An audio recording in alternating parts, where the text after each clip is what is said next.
Hi, இது Karthikeyan Krishnakumar, KK realty குழுமத்திலிருந்து.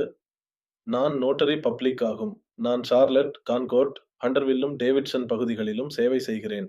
நீங்கள் அறிவீர்களா என்ன மிகவும் சுவாரஸ்யம்? எமது ஐக்கிய அமெரிக்க அரசியலமைப்பில் எழுதப்பட்டுள்ளதா என்று கூறும்போது, தங்கம் மற்றும் வெள்ளி பணமாக இருக்க வேண்டும். ஆனால் நிச்சயமாக அது இல்லை. நிக்சன் 1971இல் அதற்கான கடைசி கட்டுப்பாட்டை முற்றிலும் நீக்கினார்.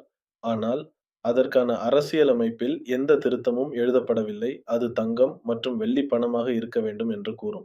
எனவே பணம் மற்றும் ஒருவரின் செல்வாக்கை எப்படி அளவிடுவது என்றால் அது டாலர். இது சில காலத்திற்கு டாலராக இருக்கும் என்று நாங்கள் அறிவோம். முதலீட்டில் அதிக நிச்சயத்தன்மைகள் இல்லை. ஆனால் 2வது நெருக்கமான நிச்சயத்தன்மை என்னவென்றால், டாலரின் மதிப்பு குறையும் என்பது.